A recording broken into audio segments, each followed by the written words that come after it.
नहमदुहु व नुसल्ली अला रसूलिहिल करीम अम्मा बाद। अऊज़ु बिल्लाहि मिनश शैतानिर रजीम। बिस्मिल्लाहिर रहमानिर रहीम।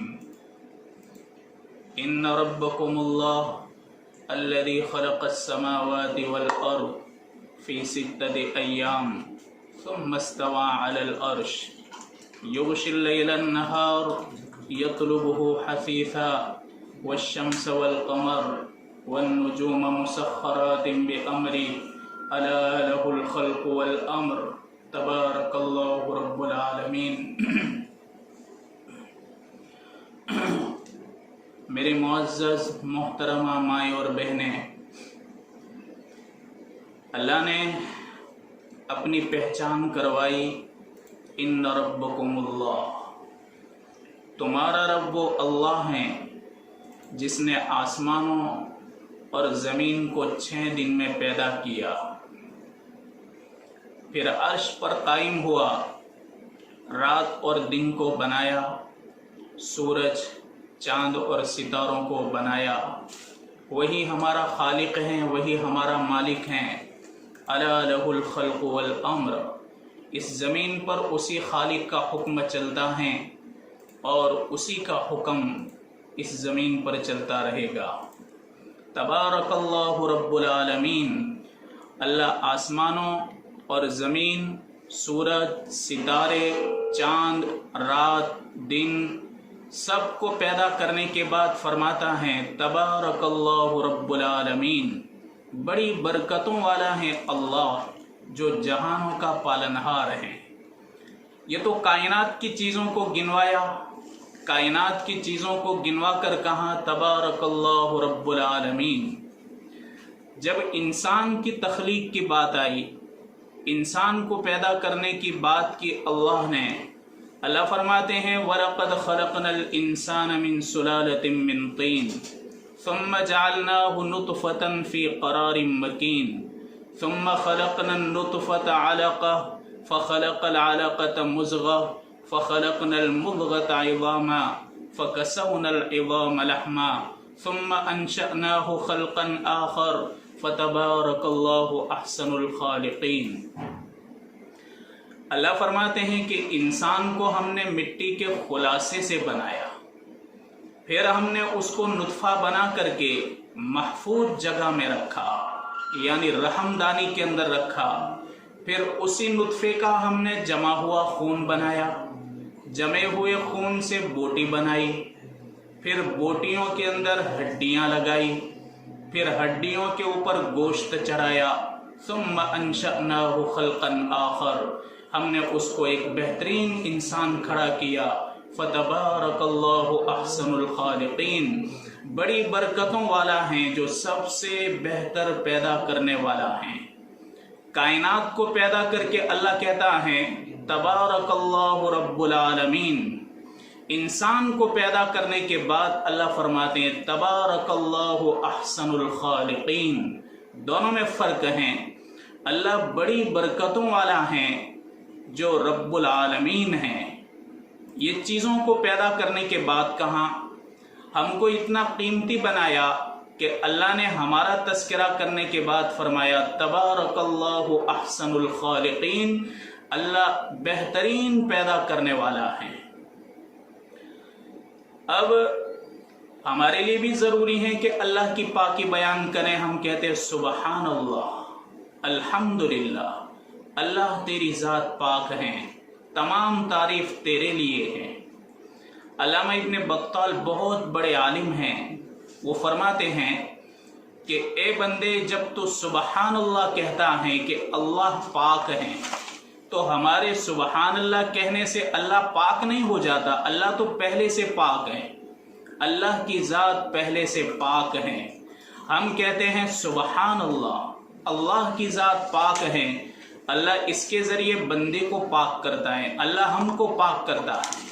हम कहते हैं अल्हम्दुलिल्लाह, तमाम तारीफ़ अल्लाह के लिए हैं। हमारे कहने से अल्लाह की तारीफ़ नहीं हो जाती, बल्कि हम कहते हैं अल्हम्दुलिल्लाह, तमाम तारीफ़ अल्लाह के लिए हैं, तो हमारे कहने से اللہ تبارک و تعالی ہماری تعریف فرشتوں کے سامنے کرتا ہے۔ اللہ نے سبحان اللہ کہنے پر ہم کو پاک کیا، الحمدللہ کہنے پر اللہ نے ہماری تعریف فرمائی فرشتوں کے سامنے، پھر ہماری تعریف کی، ہمارے لیے بہترین نبی بھیجا، تمام نبیوں کا سردار، تمام نبیوں کا امام، اور ہم کو ایک بہترین دین اسلام عطا فرمایا۔ اللہ تعالیٰ نے ہماری کامیابی کے لیے اور اپنے پیارے دین کے لیے اپنے مقدس انبیاء کے خون کا بہنا بھی گوارا کیا، اپنے مقدس نبی حضرت محمد صلی اللہ علیہ وسلم کی ایڑی مبارک سے خون بہنا گوارا کیا کہ میرے بندے میری طرف چلے آئے، میرے بندے کامیابی کے راستے پر آ جائے اور میرے حبیب کے پیغام کو سن لیں۔ طائف کی وادی 10 شوال اور نبوت کا 10واں سال، مئی جون کی گرمیاں، سن عیسوی 619 کے بعد نبی کریم صلی اللہ علیہ وسلم مکہ سے طائف تشریف لے گئے، جو مکہ سے تقریباً 100-125 کلومیٹر کے فاصلے پر ہیں۔ ہمارے نبی اللہ کے پیغام کو لے کر طائف پہنچے۔ طائف میں آپ نے سب سے پہلے ملاقات کی عمر بن عمیر ثقفی کے 3 بیٹوں سے، جو طائف کے بڑے سردار تھے، عبد یالیل، مسعود اور حبیب، ان تینوں کی ملاقات کی، اللہ کا پیغام سنایا اور اپنی نبوت سے ان کو پہچان کروائی، اپنے نبوت کی پہچان کروائی۔ ایک نے کیا کہا کہ تیرے سوا اللہ کو کوئی نہیں ملا، ایک نے کہا کہ اگر تو سچا پیغمبر ہے تو تجھ کو جھٹلانا بڑی خطرے کی بات ہے، اور اگر تو پیغمبر نہیں تو تجھ سے بات کرنے کی کوئی ضرورت نہیں۔ ایک نے کہا کہ اگر تجھ جیسا پیغمبر ہمارے پاس آئے تو میں خانہ کعبہ کے غلاف کو پھاڑ دوں۔ ایسا سلوک کیا ہمارے نبی سے۔ ہمارے نبی جب وہاں سے ہٹے کہنے لگے کہ دیکھو تم نے میرے ساتھ جو بھی سلوک کیا اور میرے پیغام کا جواب تم نے جو بھی دیا، تم اس بات کو پردے میں رکھنا، کسی اور کو نہ کہنا۔ ہمارے نبی 10 دن طائف میں رہے، ہر گھر تشریف لے گئے، ہر سردار سے آپ نے ملاقات کی اور اللہ کا پیغام سنایا، لیکن ہر ایک کا جواب یہی تھا کہ اس کو طائف سے باہر نکالو، یہ نیا ہی دین لے کر آیا ہے اور یہ جھوٹی بات کہہ رہا ہے۔ ہمارے نبی نے جب واپسی کا ارادہ فرمایا، آپ واپس ہونے لگے تو اہل طائف نے بدماش قسم کے لڑکوں کو آپ کے پیچھے لگا دیا۔ یہ لڑکے تالیاں بجاتے، سیٹی بجاتے، آپ کو گالیاں دیتے اور آپ پر پتھر برساتے۔ اتنے پتھر برسائے، سیرت کی کتابوں میں آتا ہے کہ آپ کی ایڑیاں مبارک لہو لعان ہو گئے، یہاں تک کہ زید ابن حارثہ رضی اللہ عنہ جو آپ کے ساتھ تھے، یہ ڈھال بنتے تھے، کئی پتھر انہوں نے اپنے بدن سے روکے، سخت چوٹیں آئی جسم کے اوپر، اسی طرح سر میں بھی گہری چوٹ آئی، آپ بھی خون سے تربتر ہو گئے۔ اللہ کے حبیب کی ایڑیاں مبارک سے خون بہہ رہا تھا۔ ہمارے نبی کی طبیعت بڑی نڈھال ہو گئی۔ آپ عتبہ بن ربیعہ اور شیبہ بن ربیعہ کے باغ کی طرف آئے، آپ ایک دیوار سے ٹیک لگا کر بیٹھ گئے۔ مئی جون کی گرمیاں، سخت گرمی، اللہ کے نبی ایک بیل تھی، اس بیل کے نیچے سہارا لے کر کے آپ نیچے بیٹھ گئے، سائے میں بیٹھ گئے۔ آپ نے دعا کی، شکایت کی، جس دعا کو کتابوں میں دعاء المستضعفین کہا گیا۔ اللہ کے حبیب نے دعا کی، شکایت کی، میرے رب میں اپنی بے کسی، اپنی بے بسی اور اپنی کمزوری، اور یہ طائف والے میری ناقدری کرتے ہیں، میں ان تمام کی آپ سے شکایت کرتا ہوں۔ یا ارحم الراحمین، تو کمزوروں کا پروردگار ہیں اور تو مسکینوں کا پروردگار ہیں، تو نے مجھے کن کے حوالے کر دیا۔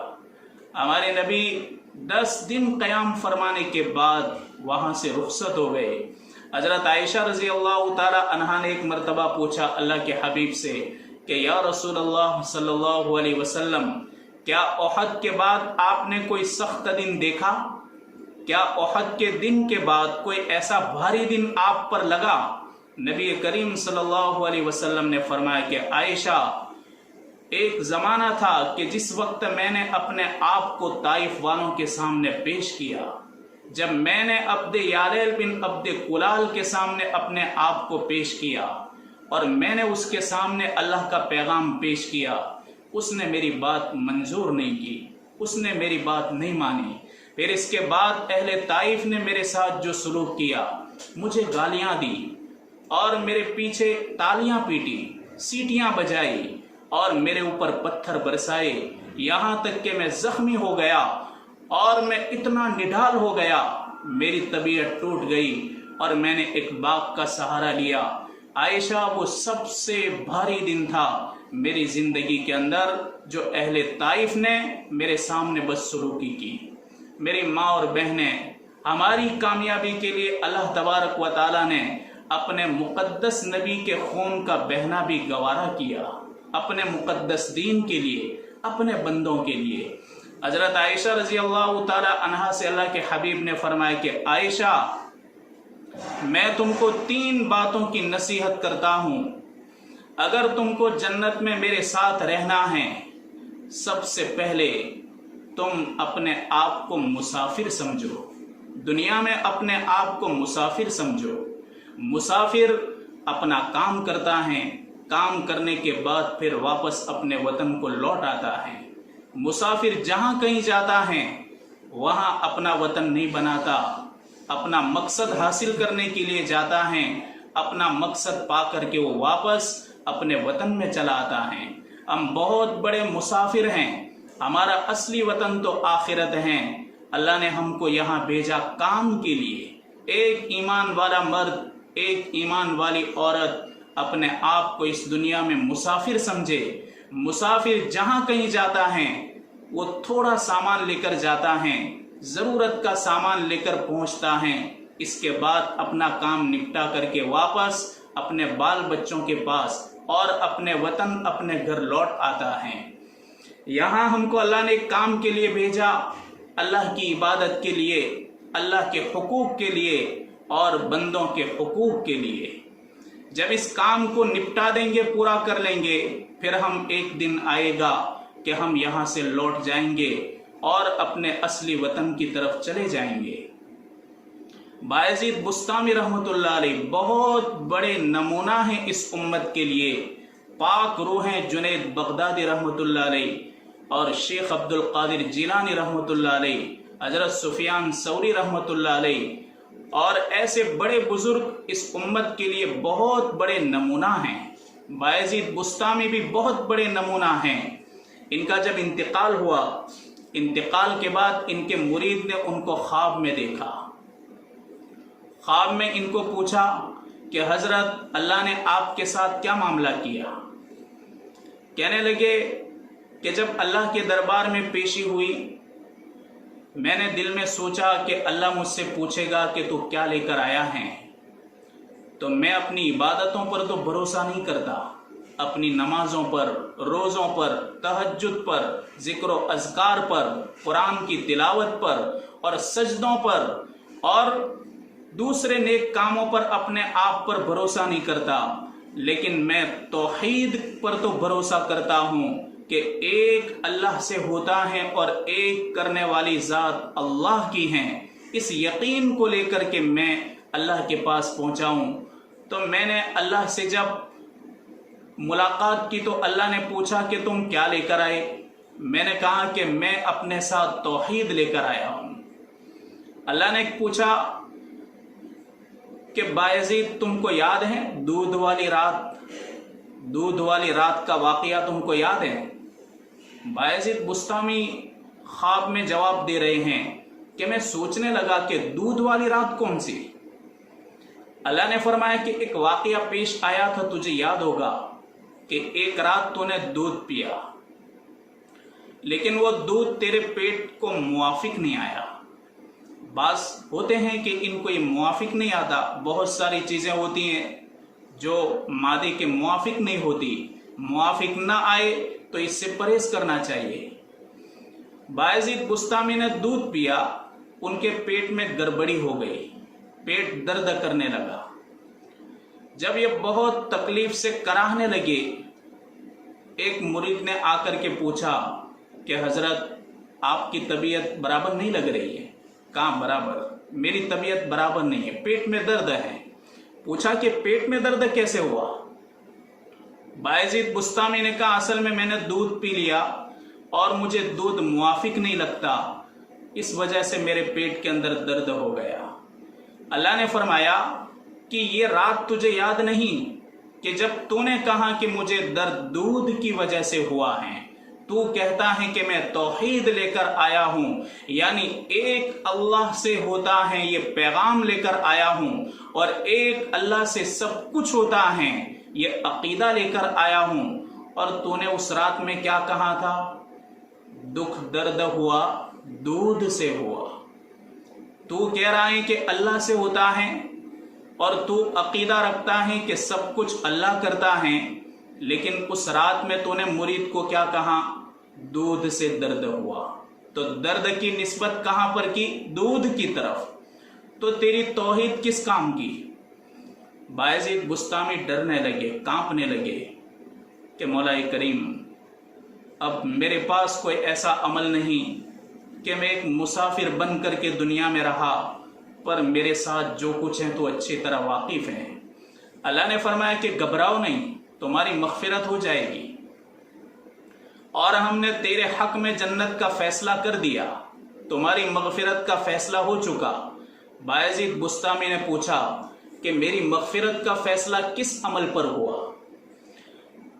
अल्लाह सुब्हानहू व तआला ने फरमाया कि बायजीद, असल में तुम्हारी नमाजें भी कुछ काम नहीं आई, तुम्हारे रोजे भी कुछ काम नहीं आए, और तुम्हारी जिक्र व अस्कार और तुम्हारी नवाफिल जितनी तुमने इबादतें की हमें मंजूर नहीं। तुम्हारे एक अमल के सदक़े हम आज तुम्हारी मग़फ़िरत करते हैं। बात यह है कि ठंडी, एक ज़माने में ठंडी पड़ रही थी, सख्त ठंडी रात थी, आप रास्ता से गुजर रहे थे, आपने रास्ते के किनारे पर एक बिल्ली के बच्चे को देखा जो सिसक रहा था ठंडी की वजह से, और वो दब रहा था ठंडी से बचने के लिए। तुम्हारी नज़र उस बिल्ली के बच्चे पर पड़ी, तुमने उसको उठा लिया, उठाकर अपने घर लाए और उस पर चादर का टुकड़ा डाल दिया, किसी तरह उसको गर्मी पहुंचाई और गर्मी पहुंचा करके उसमें ताकत बख्शी। जब ये बिल्ली का बच्चा तैयार हो गया, उसके जिस्म के अंदर ताकत आ गई, इसके बाद फिर वो खुद ब खुद भाग गया। ये तुम्हारा अमल हमें बहुत प्यारा लगा, इस अमल के सदक़े तुफैल आज हम तुम्हारी मग़फ़िरत कर रहे हैं। ये अल्लाह की मखलूक का हक, अल्लाह की मखलूक का हक, मुसाफिर काम निपटाता है, अल्लाह के हक को अदा करता है, अल्लाह के बंदों के हुकूक को अदा करता है और अल्लाह की मखलूक पर रहम करता है। यही बायजीद बुस्तानी कैसे आदमी, जब वो चल रहे थे रास्ते में उनको नौजवानों की एक जमात मिली, एक ढोल बजा रहा था, बाकी सब नाच रहे थे और वो बराबर मस्ती में थे, जवानी का जोश था। जैसे आज हम अपने जवानों को देखते हैं शादी के मौक़ों पर, बर्थडे के मौके पर, अलग अलग तकरीब के मौके पर, वही नसरानियों और यहूदियों और हिंदुओं जैसे रस्मों के साथ हम देखते हैं कि वो नाचते और कूदते, कभी तो वीडियो करते हैं, इसके बाद फिर इसको वायरल करते हैं। शर्म आनी चाहिए कि एक मुसलमान नौजवान यहाँ नाचने के लिए आया है क्या, यहाँ कूदने के लिए आया है क्या, या अपनी जवानी को बर्बाद करने के लिए आया है? जवानी की इबादत तो अल्लाह को पसंद है। कई ऐसे वीडियो देखने मिले कि जिसमें यहूदियों की तरह तकरीब होती हैं, नसरानियों की तरह होती हैं, बर्थडे, ये क्या चीज है? हमारे बाप दादों को पूछो, बड़ी उम्र वालों को पूछो, बड़ी उम्र वाले मर्दों से पूछो, हमारे बुजुर्गों को, कि तुम्हारे जमाने के अंदर बेशर्मी और बेहयाई ये उनके तसव्वुर में भी नहीं थी। आज गैरों के तौर तरीक देख करके यही ऐसी गंदी रस्में हमारी समाज के अंदर जन्म ले रही हैं। लानत है मेरी माँ और बहनें, अपने बच्चों को रोको और इनको ऐसी हरकतों से बाज रखो। बहरहाल ये लड़के नाच रहे थे, एक लड़का ढोल बजा रहा था। बायजीद बुस्तामी वहां से गुजरे तो बायजीद बुस्तामी ने यह मंजर देख करके पढ़ा, ला हौला वला कुव्वत इल्ला बिल्लाहिल अलील अज़ीम। जब उस नौजवान ने सुना जो ढोल बजा रहा था, उसने अपना ढोल बायजीद बुस्तामी के सर पर मार दिया। बायजीद बुस्तामी के सर पर चोट आई, आपका सर जख्मी हो गया, ढोल टूट गया। रात का थोड़ा अंधेरा था, उसको पता नहीं कि बायजीद बुस्तामी हैं। आप वहां से चलते चलते घर निकल गए। घर पहुंचने के बाद लोगों ने कहा कि आपके सर पर गहरी जख्में आई हैं, चोट आई हैं। बायजीद बुस्तामी उसी ढोल को रात के वक्त उठा करके अपने घर ले आए थे। इन्होंने देखा कि ढोल बिल्कुल टूट चुका है। आपके मुरीद से पूछा कि ढोल कितने का हो सकता है? उसने कहा इतने पैसों का। आपने इतने पैसे और साथ में एक हलवा का पैकेट भी उस नौजवान को भेजा कि जाओ, उसका ढोल बर्बाद हो गया, हम ढोल तो नहीं दे सकते, इसलिए कि हराम चीज है कि जिसमें लहू लाइफ के अंदर पढ़ करके नौजवान अपनी जिंदगी को जाय और बर्बाद कर रहा है। जाओ उसके पैसे दे दो कि इन पैसों को अपने काम में लगाए। और उसके दिल को रंज हुआ, गम हुआ, मेरी वजह से तकलीफ हुई, तो उसको कह दो कि ये मिठाई और ये हलवा मैंने तुमको हदिया दिया है ताकि तुम्हारा गम दूर हो जाए और तुम्हारे दिल को तसल्ली हो जाए। ऐसा आदमी, अल्लाह ताला फरमाते हैं कि आपने एक बिल्ली के बच्चे के साथ जो सुलूक किया और उस पर रहम करम का मामला किया, इसी अमल के सदक़े में आज हमने तुम्हारी मग़फ़िरत कर दी। मुसाफिर होता है वो अपना काम करता है, हम मुसाफिर हैं। मुसाफिर जब सफर करता है रास्ते में किसी को तकलीफ नहीं देता, रास्ते में किसी को तकलीफ नहीं पहुंचाता और वो किसी के हक में बुरा नहीं सोचता और रास्ते में हर उस काम से वो परहेज करता है कि किसी को तकलीफ हो जाए और इसकी वजह से मुझको भी तकलीफ का सामना करना पड़े, अपने आप को बचाता है। मुसाफिर रास्ते में सबसे ज्यादा अपने काम पर तवज्जो देता है, वो बैठ करके ईरान तुरान की बातें नहीं करता। मुसाफिर दूसरे कामों में अपने वक्त को ज़ाय नहीं करता, वो गीबतों के लिए मजलिसें नहीं सजाता, इसलिए कि उसको पता है कि मुझे अपना काम मुकम्मल करके अपने वतन को लौटना है। मेरी माँ और बहनें, हम मुसाफिर बने और हम यहाँ रह करके अपने वक्त को ज़ाय और बर्बाद न करें। कीमती लम्हों के अंदर जितनी भी हो सके इबादत करें, अपने घर के माहौल को दुरुस्त करें, अपने घर के माहौल को पाकीज़ा करें और नमाजों को जिंदा करें, अपने घरों के अंदर तस्बीहात को जिंदा करें। घर के अंदर ऐसा माहौल हो कि हमारी बच्चियां भी नमाज पढ़ने के लिए मजबूर हो जाएं, हमारी बच्चियां भी कुरान की तिलावत करने के लिए मजबूर हो जाएं और हमारे जवान बेटे भी जब अजान हो तो इनके कदम मस्जिद की तरफ उठने लगें और वहां पर भी वो कुरान की तिलावत करें, लहव लईब के अंदर अपना वक्त ज़ाय न करें, अपनी ज़िंदगी को पाक साफ बनाए और अपने अंदर बेहतरीन अखलाक पैदा करें, ये ज़रूरी है। हुज्जतुल इस्लाम इमाम गिजाली रहमतुल्लाह अलैह बड़े आलिम हैं, उन्होंने एक वाक़या नकल किया है कि एक बस्ती के अंदर 3 आदमियों का इंतकाल हो गया, 3 लोगों का। तो बस्ती वालों ने कब्र खोदने वाले को बुलाया और कहा कि 3 कब्रें खोदो। उसने 3 कब्रें खोदी। अब वो बेचारा थक चुका था। कब्रों को खोदने के बाद ये थोड़ी देर लेट गया। जब उसको नींद आई, इसलिए कि अब तक मय्यत कब्रिस्तान में पहुंचे नहीं थे, वहां गुस्ला, कफन और लोगों को इंतजार था। जब ये सोया तो उसके ख्वाब के अंदर 2 आदमी आए, फरिश्ते। कहने लगे कि कब्र तुम खोद रहे हो? कहाँ? तो उसका हाथ पकड़ा के उठ, चल कब्रों के पास। तो 3 कब्रें लाइन से थोड़ी थोड़ी दूर थी, उसको वहां लाकर खड़ा कर दिया। पहली कब्र पर खड़े हो गए और हाथ से बताया कि देख इस कब्र को कुशादा खोदना। फिर दूसरी कब्र के पास ले गए, कहा इसको थोड़ा सा तंग रखना। तीसरी कब्र के पास ले गए और कहा कि इसको इंतहाई तंग रखना, सख्त तंग रखना। अब वो ख्वाब में डर गया कि ये लोग मुझे ऐसी सलाह क्यों दे रहे हैं। नामालूम लोग हैं, पहचाने नहीं जाते और चेहरों से भी मालूम नहीं पड़ते, हमारी बस्ती के लोग नहीं हैं, ये अजनबी लोग हैं और मुझको सलाह दे रहे हैं। जब मैयत तैयार हो गए और उस कब्र वाले को उठाया गया, वो आया, वो उलमा से कहने लगा कि मैंने ख्वाब के अंदर इस किस्म का मंजर देखा है। तो उलमा ने कहा कि काम करो, पहला मैयत आए तो पहली कब्र में, दूसरा मैयत आए तो दूसरे कब्र में, और तीसरी मैयत आए तो तीसरी कब्र के अंदर दफन कर दो। पहला मैयत तो पहली जो कुशादा यानी चौड़ी कब्र थी, उस कब्र के अंदर एक मर्द को दफन किया गया। एक दूसरी मैयत आई तो दूसरी कब्र के अंदर दफन किया। तीसरी मैयत आई वो औरत की थी और तीसरी कब्र बची हुई थी जो इंतहाई सख्त तंग थी, तंग कब्र थी। उस कब्र के अंदर उस औरत को उतारा गया। दफन करने के बाद उलमा ने तहकीक की कि आखिर इस ख्वाब के अंदर कितनी सच्चाई है और आखिर इसको क्यों इस किस्म का इशारा दिया गया और ऐसा क्यों कहा गया।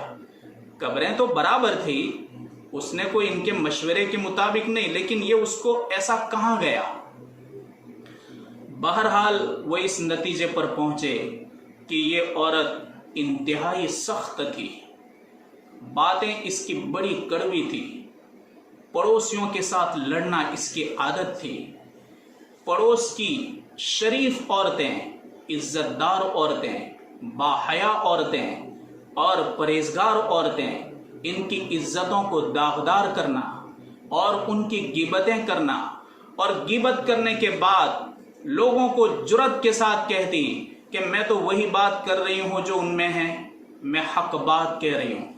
कई लोग ऐसे होते इतने जाहिल, डबल जाहिल, इन्हें हक बात का भी इल्म नहीं होता, किसी की बेइज्जती को हक बात समझते हैं कि हम तो हक बात करते हैं। इन्हें पता ही नहीं कि हक बात क्या है, गीबत क्या है, इन्हें कुछ मालूम ही नहीं। तो उन्होंने तहकीक की तो पता चला कि इस औरत के अंदर तमाम तर बुराइयां थी कि मामूली बात के ऊपर पड़ोस और मोहल्ला की औरतों को मारने के लिए तैयार हो जाती थी, मरने और मारने के लिए उतर आती थी।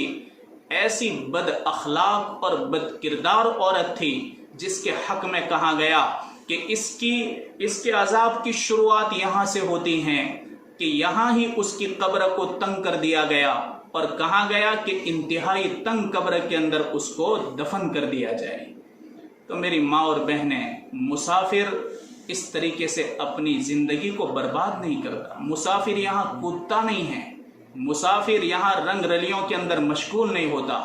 आज देखो शादी ब्याह के मौके पर हमारी जवान बेटियां जब वो कूद करके और नाच करके इंतहाई गलीज बातें अपनी जबान से निकालती हैं और इंतहाई बेशर्मी की गालियां बोलती हैं शादी के मौकों पर, क्या ये मुसाफिर हैं?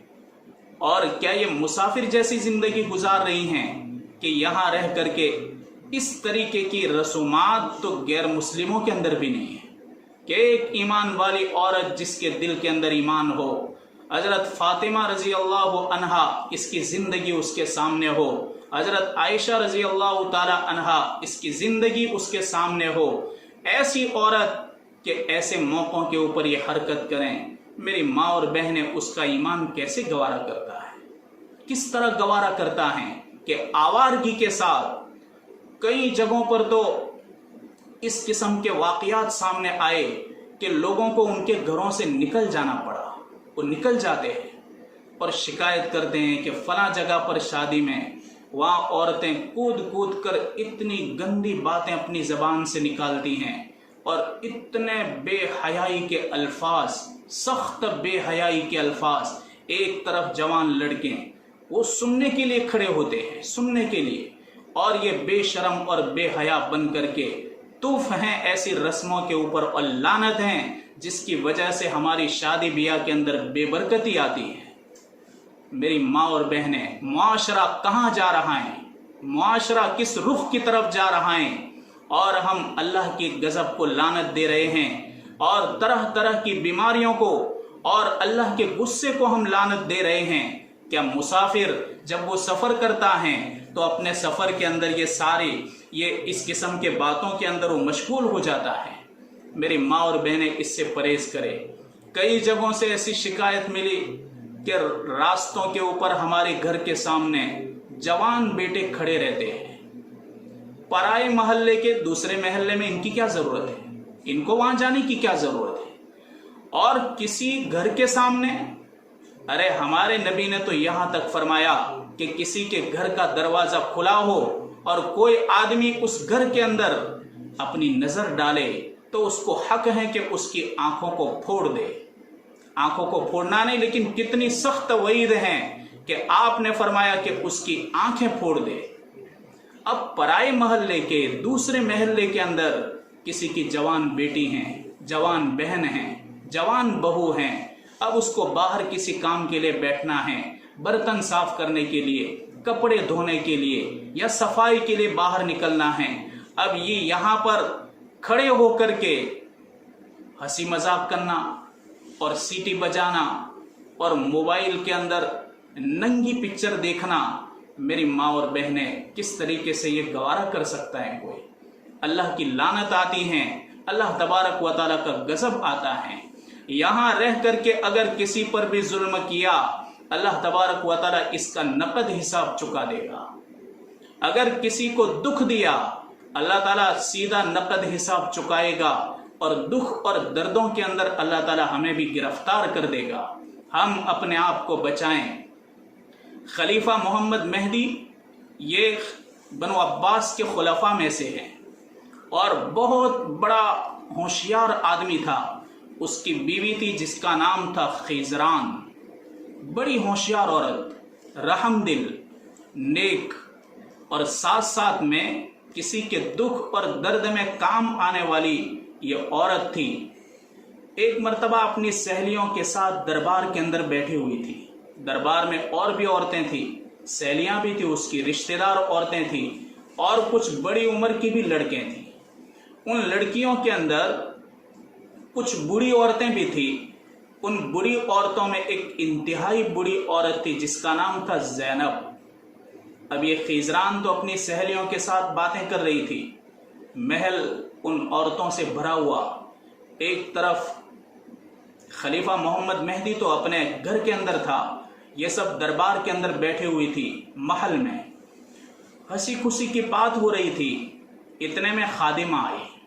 خادمہ آ کر کہنے لگی کہ تمہارے دروازے پر ایک فقیر عورت آئی ہے، پھٹے پرانے کپڑے اور پراگندہ بال، پیروں میں جوتے تک نہیں، اور ایک پھٹی پرانی چادر ہے کہ جس کو اپنے سر کے اوپر دوپٹہ کے طور پر ڈالا ہوا ہے۔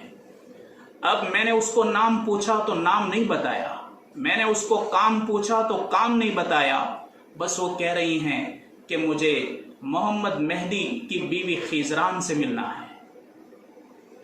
تو خیزران نے اپنی خادمہ سے کہا کہ اندر بلاؤ، اندر بلاؤ۔ اس کو بلانے کے لیے وہ باہر گئی، بلا کر کے اندر لائی۔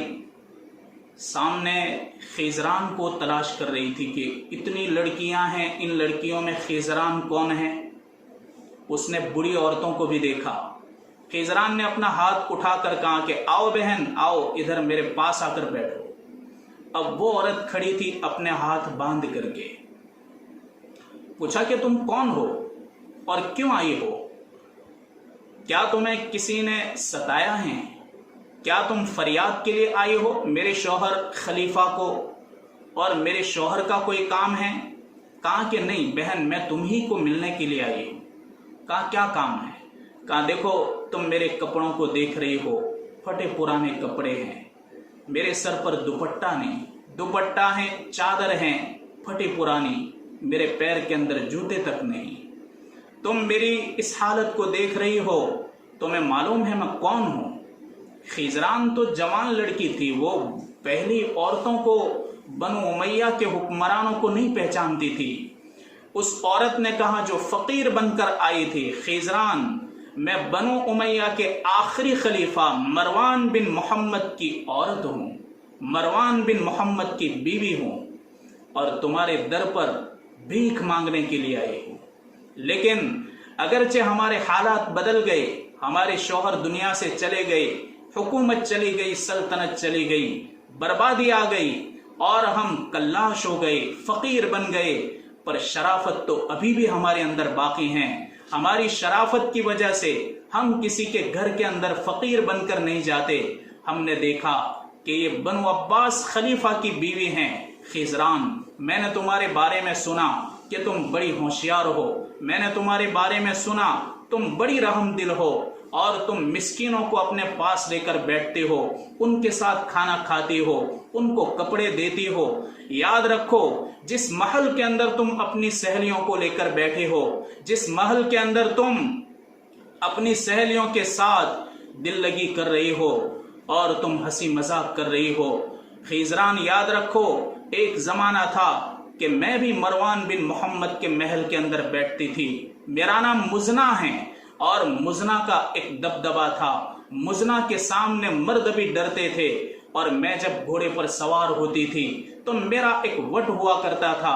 मैं सवार होकर के जब बाजारों में जाती थी तो हटो बचो की आवाज लगती थी और जिस वक्त मैं औरतों के पास जाती थी, औरतें मेरे सामने देखकर अश्क कर जाती कि क्या कपड़े पहने हैं, क्या जेवरात पहने हैं और क्या ही खूबसूरत औरत हैं और क्या ही अल्लाह ने उसको नवाजा है।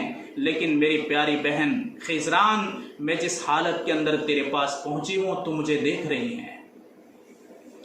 खिजरान की आंखें भर आई, ज़ारो कतार रो रही थी। या अल्लाह, इनके ऊपर ऐसी बर्बादी क्यों आ गई? या अल्लाह, इन्होंने ऐसे दिन क्यों देखे? या अल्लाह, इनके ऊपर ऐसी मुसीबतें क्यों आ गई? मैंने एक नाम तुमको बताया, उन औरतों में एक बूढ़ी औरत थी जिसका नाम जैनब था। जैनब बड़ी उम्र की औरत थी और ये सारी मुजना की बातें सुन रही थी। बातें सुन करके जब वो खामोश हो गई तो कहने लगी कि बेटा मुजना, मुझे पहचानती हो? कहा कि नहीं अम्मी जान, मैं नहीं पहचानती। कहा तुम्हें याद है मकाम हर्रान के अंदर जब तुम थी और औरतों की जमात तुम्हारे पास आई थी और उस जमात में एक औरत जो तुमसे बात कर रही थी और तुमने उस वक्त हमारे साथ जो बदसलूकी की थी, वही मैं जैनब हूं। तुम्हारा हाल क्या था? तुम्हारे पूरे जिस्म के ऊपर हीरे जवाहिरात और तरह तरह के जेवरात थे। तुम्हारा लिबास ऐसा था जिस लिबास को देख करके हमारी आंखें नम हो गई थी। और हम क्यों आई थी तुम्हें मालूम है? किस काम के लिए आई थी पता है तुम्हें? वो शर्मिंदा होकर बोली, जी हाँ। जैनब क्या कह रही है? बड़ी उम्र की औरत, सबसे बड़ी उम्र की औरत उस मजलिस के अंदर जैनब थी। वो कहने लगी कि हम क्यों आई थी? तुम्हारे शौहर मरवान बिन मोहम्मद ने और तुम्हारे बनु उमैया के हुक्मरानों ने अब्दुल्ला इब्न अब्बास रजी अल्लाह ताला अन्हो के पोते इमाम इब्राहिम मोहम्मद बिन अली के साहबजादे को अरेस्ट कर लिया था, पकड़ लिया था और कैद में डाल दिया था। उसका कसूर क्या था कि वो सिर्फ तुम्हारे जुल्म सितम के खिलाफ था, लोगों को तुम्हारी शिकायत करता था। इतने जुर्म पर तुमने इमाम इब्राहिम को पकड़ करके जेल की सख्त सजा दी थी। हम तुम्हारे पास रहम करम की भीख मांगने के लिए आई थी। तुमने क्या कहा था गुस्से होकर के? मुजना, तुमने क्या कहा था? क्यों? इसलिए कि तेरा शौहर खलीफा था, तुम्हारे पास माल था, तुम्हारे पास दौलत के अंबार थे और तुम्हारे पास ताकत थी। हम कमजोर थे, बेबस बेसहारा थे। तुमने उस वक्त हमको देखा हमारे पैरों के अंदर जूते नहीं थे। तुमने हमारे सरों पर देखा कि पूरी ओढ़नियां नहीं थी। तुमने हमारे बुरकों को देखा कि हमारे बुरके टाट के पहने हुए थे। हम बड़ी मजलूम औरतें थी। ये दास्तान खीजरान सुन रही हैं जो जवान लड़की हैं। किससे? ज़ैनब से। सामने मुजना भी अपनी आंखों को झुका करके खड़ी हैं, हाथ बांध करके। हम जिस वक्त तुम्हारे पास आई थी भीख मांगने के लिए, पैसों के लिए नहीं, और हम तुमसे कोई सवाल का प्याला लेकर नहीं आई थी। हम सिर्फ हमारे बेटे इमाम इब्राहिम के लिए आई थी कि तुम उन्हें रिहा कर दो। बाद में तुम हुक्मरानों ने, तुम्हारे शौहर ने इमाम इब्राहिम को सूली पर चढ़ा दिया, फांसी दे दी। हम तुम्हारे पास आई थी लाश लेने के लिए, तो तुमने क्या कहा था मुजना हम औरतों को कि तुम्हें शर्म नहीं आती? बदबख्त औरतों, मर्दों के मामले में तुम्हारा क्या लेना देना है? तुमने ये कहा था। तुमने हमको पानी तक का सवाल नहीं किया था। तुम वो मुजना हो। तो खीजरान सुन करके फिर से रोने लगी कि या अल्लाह, ये क्या माजरा है, ये क्या मंजर है। ज़ैनब तो चुप नहीं रह रही थी, वो तो लगातार सुनाई जा रही थी कि तुम्हारी सारी कारस्तानी और तुम्हारा सारा जुल्म और सितम मेरी आंखों के सामने है। मैं बुरी हो चुकी, मैं उस वक्त जवान थी जब तुम्हारे पास आई थी, तुम औरतों के पास, तू भी जवान थी उस वक्त। तो वो क्या कहने लगी? वो कहने लगी कि ज़ैनब, खुदाई पाक की कसम, इसी जुल्म और सितम ने आज हमें बर्बाद पर हलाक कर दिया। मुसाफिर किसी पर जुल्म नहीं करता। मुसाफिर अपने काम से मतलब रखता है। मुसाफिर अपना काम निपटा करके वतन की तरफ चल देता है। मुसाफिर जुल्म करने के लिए नहीं ठहरता, इसलिए कि उसको पता है कि मेरा वतन नहीं, यहाँ मैं तन्हा हूँ, मेरा कोई कुंबा और कबीला नहीं, मेरे कोई रिश्तेदार नहीं, मेरे कोई मददगार नहीं। उसे पता है कि मैं तो अपने काम के लिए आया हूँ, मैं जुल्म और सितम के लिए नहीं आया। वो मुजना कहने लगी, खुदाए पाक की कसम, हमारे इसी जुल्म और सितम की वजह से मैं हलाक और बर्बाद हो गई, हमारा खानदान बर्बाद हो गया। कभी भी हम तकब्बुर के अंदर ना आए। इसके बाद फिर खिजरान रो रही थी। उसने ये सोचा कि बेचारी ये बेबस औरत हैं, जो किया उन्होंने एक जमाने में कर दिया, और उसका शौहर मरवान बिन मोहम्मद दुनिया से रुखसत हो गया। अब बात जिस जुल्म की वजह से अल्लाह ने इनको बर्बाद कर दिया, जिस जुल्म की वजह से अल्लाह ने आज इनको फकीर बना दिया, जिस जुल्म की वजह से अल्लाह ताला ने इनकी हालत को बर्बाद कर दिया। खिजरान बड़ी होशियार लड़की थी। वो सोचने लगी कि मेरे रब, इसने तो ऐसा किया और ये बर्बाद हो गई। आज मेरा शौहर खलीफा है, आज मैं महल में हूँ, एक दिन ये भी महल में थी, इसका शौहर भी खलीफा था। आज मेरे पास ताकत है, उसके पास भी ताकत थी। आज मेरे पास जवानी है, ये भी जवान थी। आज मेरे पूरे जिस्म के ऊपर हीरे जवाहिरात और मोती और बेहतरीन हीरे और जेवरात हैं, कभी उसके बदन के ऊपर भी हुआ करते थे। या अल्लाह, मैं इस जैसा तो कभी नहीं करूंगी जो इन्होंने बनु अब्बास के साथ मामला किया, ऐसा मामला तो मैं इन लोगों के साथ कभी नहीं करूंगी। खिजरान ने ज़ैनब को भी नाराज करना पसंद नहीं किया कि अगर मैं इसके सामने इसके सवाल को पूरा करूंगी तो ज़ैनब को बुरा लगेगा। तो खिजरान ने अपनी सहेलियों को कहा कि सहेलियों, तुम थोड़ी देर बैठो, मैं एक काम से जा रही हूँ, मैं फौरन यहाँ मजलिस में आ रही हूँ। वो उठी और अपनी खादिमा से कहा कि इस औरत को मेरे खास कपड़ों में से अच्छे कपड़े पहनाओ और इसको जो भी ज़रूरत हो सारी ज़रूरतों को पूरा कर लो, और इस औरत को इज्जत के साथ यहाँ से तुम मेहमान खाने में बिठा दो, उसको सुला दो, और उसके साथ जितनी भी हो सके अच्छी से अच्छी मेहमान नवाजी करो, और ज़ैनब को पता न चले। ज़ैनब के सामने मंजर था, इनका जुल्म था, इनके हुक्मरान और उनके खुलफा बनु अब्बास पर वो जुल्म करते थे। کہ ان کے ہاتھ اور پیر باندھ کر کے سخت گرم گرم ریت کے اندر ڈال دیا کرتے تھے۔ ان کے لڑکوں کے ساتھ انہوں نے کیا کیا؟ زینب جانتی تھی یہ جوان عورتیں جو خلیفاؤں کی عورتیں تھیں اور اپنے مال کے بل بوتے پر نشے کے اندر آ کر کے غریب عورتوں کے اوپر کیا ویوہار کرتی تھی اور ان اڑوس پڑوس کے اندر ان کے کیا ظلم اور ستم تھے، زینب یہ سب جانتی تھی۔ اس لیے زینب نے بڑے دربار کے اندر عورتوں کے مجمع کے اندر سب کچھ سنا دیا، لیکن خیزران پھر بھی رحم دل تھی، اس نے مہمان خانے کے اندر ٹھہرا دیا۔ پھر سے خیزران اپنی مجلس کے اندر آ گئی، وہ زارو قطار رو رہی تھی۔ تو زینب نے کہا بیٹا تو کیوں رو رہی ہے، کیوں رو رہی ہے؟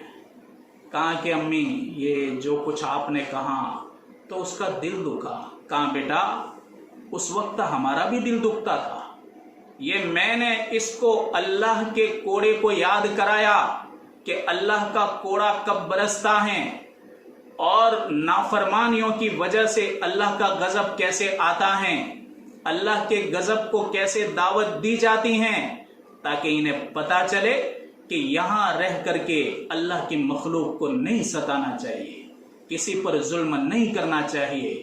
دنیا کے اندر آئے ہیں، اللہ تعالیٰ نے کام کے لیے بھیجا ہے، مسافر بن کر آئے ہیں، تاکہ اس کو پتا چلے، بیٹا اس کو یقین ہو جائے کہ وہ دن تمہارے ہمیں بھی یاد ہیں۔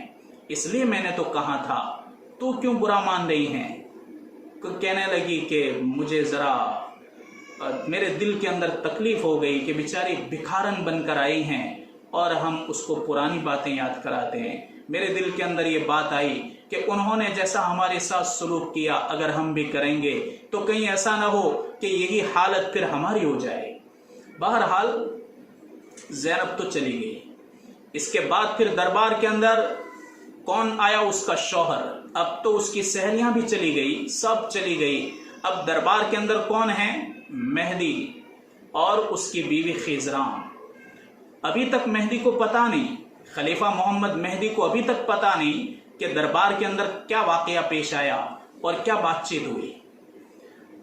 اپنے شوہر کو سارا کا سارا واقعہ سنایا، وہ سنتا رہا، وہ بھی نوجوان تھا، سنتا رہا۔ اس کے بعد پھر خیزران نے کہا کہ میں نے اس کے ساتھ یہ سلوک کیا کہ میں نے ان جیسا تو معاملہ نہیں کیا۔ تو خلیفہ بڑا خوش ہو گیا، مہدی محمد خوش ہو گیا اور کیا کہنے لگا کہ مجھے تیری یہ ادا پسند آئی، اللہ تعالیٰ نے تیرے دل کے اندر رحم اور غریبوں کا جذبہ، ان سے محبت، ظلم سے تجھ کو نفرت ہے اور رحم کرم سے تجھ کو محبت ہے، تو اسی وجہ سے مجھ کو محبوب عورت ہیں۔ خدائے پاک کی قسم اگر یہ زینب بڑی عمر کی نہ ہوتی اور اگر ان کے حسن سلوک ہمارے ساتھ نہ ہوتے تو میں ہمیشہ کے لیے زینب کے ساتھ بولنا بند کر دیتا۔ اس کے بعد پھر اس نے خادمہ کو بلایا اور بلا کر کے کہا کہ وہ عورت کیا کر رہی ہے؟ کہا وہ سو گئی۔ کہا کہ جب تو اس کو لے کر گئی تو کچھ بول رہی تھی؟ کہا کہ ہاں بول رہی تھی۔ وہ اپنے دل میں کہہ رہی تھی، کچھ اس کی ہلکی ہلکی آواز آ رہی تھی کہ یا اللہ، کبھی ایسے درباروں کے اندر میں ہوا کرتی تھی، کبھی مال کے ریل پیل کے اندر میں بھی ہوا کرتی تھی، درہم اور دینار کی کھنک میرے گھر کے اندر بھی تھی، اور سونے اور جواہرات میرے بدن پر بھی ہوتے تھے، اور ہر دن صبح کے وقت میں ایک جوڑ پہنتی تھی، دوپہر میں ایک پہنتی تھی، رات کے وقت میں ایک جوڑ پہنتی تھی، اور جب کبھی تقریب ہوتی اور کسی کی شادی ہوتی تو میرا الگ سے ایک رعب اور دبدبہ ہوتا۔ مولا کریم تو ہمارے پورے پریوار سے ناراض ہو گیا اس لیے کہ ہم نے تیری نافرمانی کی، ہم نے تیری مخلوق کے ساتھ ظلم کیا، ہم نے ستایا اور رلایا، بد دعائیں لی، ان کی آہیں لی، اور ہم آہوں کو لے کر کے، بد دعاؤں کو لے کر کے آج بھکاری بن کر کے انہی لوگوں کے پاس آئے۔ اللہ تعالیٰ کسی سے بھی اعلان جنگ نہیں کرتا، اللہ صرف دو عمل والے کے اوپر اعلان جنگ کرتا ہے، ایک سود خور کے لیے، فَإِن لَمْ تَفْعَلُوا فَأْذَنُوا بِحَرْبٍ مِّنَ اللَّهِ وَرَسُولِهِ، اگر تم سود نہیں چھوڑتے تو آ جاؤ میدان کے اندر، تم کو اعلان جنگ ہے مجھ سے اور میرے رسول کے ساتھ۔ سود خور کبھی اللہ سے جنگ جیت نہیں سکتا، اس کے مقدر میں ہار ہیں، اس کی مقدر میں ہزیمت ہیں، وہ کبھی بھی جیت نہیں سکتا خالق کے سامنے۔ اللہ تعالیٰ نے ایک تو اس گناہ پر اعلان جنگ کیا، دوسرا اعلان جنگ کیا، من عادی لی ولیا فقد آذنتہ بالحرب، جو میرے نیک بندے کو ستائے اور جو میری نیک بندی کو ستائے اور ان کو پریشان کرے تو میں اس کو اعلان جنگ کرتا ہوں، وہ میرے ساتھ جنگ کرنے کے لیے تیار ہو جائے۔ اتنا بڑا ظلم ہے اور جرم ہے کسی کو ستانے کا۔ بہرحال خلیفہ محمد مہدی کہنے لگا کہ تیرے اس عمل سے میں بہت راضی ہوں، اللہ تجھ کو بہتر بدلہ دے۔ یہ عورت کیا کہہ رہی تھی؟ تو اس نے کہا کہ اس کی زبان سے نکل رہا تھا۔ مہدی کہنے لگا کہ اس عورت کو دربار میں بلاؤ۔ اب تو کوئی ہے نہیں، زینب بھی چلی گئی، اس کی سہیلیاں بھی چلی گئی، اب تو وہ تنہا، اس کی بیوی خیزران ہیں اور دو ہی ہیں۔ اس عورت کو لایا گیا، اس نے کپڑے پہنے تھے خیزران کے۔ خیزران نے کہا کہ اس کو زیور پہناؤ، بہترین جوتے پہناؤ، آج مجھے اس کو لگنا چاہیے کہ میں میرے شوہر کے دربار میں ہوں، آج میرے پرانے دن واپس لوٹ آئے، اسے لگنا چاہیے۔ وہ شرماتی شرماتی آ رہی تھی اور اس کے بدن کے اندر کوئی طاقت نہیں تھی۔ اب یہ آئی، دربار کے اندر بیٹھ گئی اور بیٹھ کر کے زار و قطار رو رہی تھی۔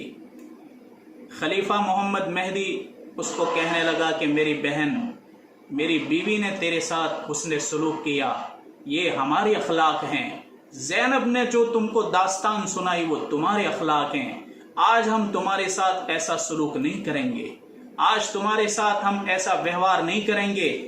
آج تم اس محل کے اندر رہنا چاہتے ہو، رہ سکتے ہو۔ کیا کہا خدا پاک کی قسم، میں بنو عباس سے ہوں اور تم بنو امیہ سے۔ اگر مجھے ایسا ماحول ہوتا کہ میں تم سے نکاح کر لیتا تو میں اس کام کو کرتا کہ میں تم کو اتنی عمر کے اندر اپنی بیوی بنا لیتا اور اپنے اس محل کے اندر رکھتا، لیکن چونکہ اس عمل سے اور اس کام سے مجھے بہت بڑی قیمت چکانی پڑے گی اور مجھ کو مخالفت کا سامنا کرنا پڑے گا، اور میرے جتنے بھی حکمران ہیں ان حکمرانوں کے سامنے تمہارے ظلم اور ستم ہیں، اس لیے میں ایک کام نہیں کر سکتا۔ باقی اگر موقع ہوتا، تیرے شوہر مروان بن محمد مر چکا ہے تو میں تجھ کو اپنے نکاح کے اندر لے آتا، لیکن میرے لیے ممکن نہیں۔ اب تم کو میں اجازت دیتا ہوں کہ تم یہاں رہو، تمہارے ساتھ حسن سلوک کیا جائے گا اور تمہاری ہر ضرورت کو پورا کیا جائے گا۔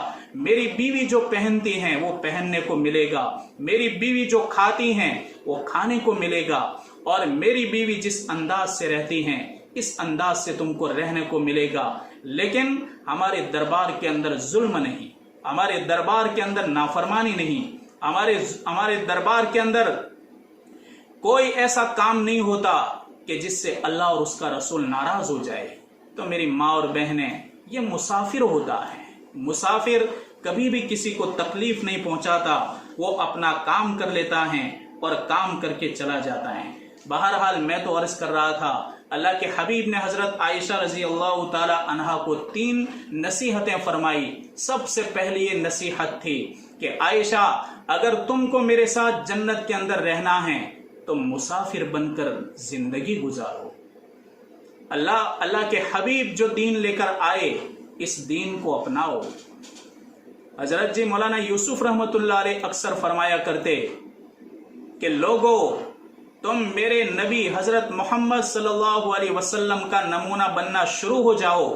خدا پاک کی قسم، جو بیچ میں رکاوٹ بنے گا اور جو بننے والا نہیں ہوگا، اللہ تعالیٰ ان کو اس طرح توڑ دے گا جس طریقے سے انڈے کے چھلکے کو توڑ دیا جاتا ہے۔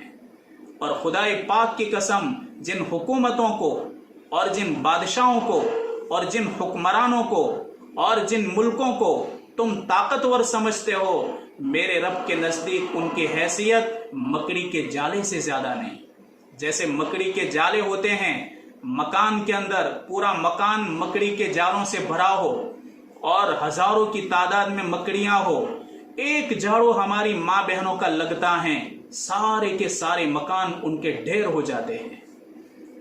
حضرت جی فرمایا کرتے کہ جس وقت دنیا کے اندر نیک لوگ نہیں تھے، दुनिया के अंदर अल्लाह की नाफरमानी हो रही थी और लोग इंसान से निकल करके जानवर और जानवर से भी बदतर बन चुके थे, तो पूरी दुनिया के अंदर बड़े बड़े जाले लगे हुए थे। कैसर और किसरा के जाले थे, हर किस्म के जाले लगे हुए थे। नबी करीम सल्लल्लाहु अलैहि वसल्लम दुनिया में तशरीफ लाए और अल्लाह का प्यारा दीन लेकर के आए और वो दीन लोगों को आपने पहुंचाया। इसके बाद फिर अल्लाह की फरमा बरदार बंदे और अल्लाह की फरमा बरदार बंदियां दुनिया में वजूद में आई और अल्लाह के नेक बंदे दुनिया में आए। अल्लाह तबारक व तआला ने अपना एक झाड़ू चलाया और कैसर व किसरा को खत्म कर दिया।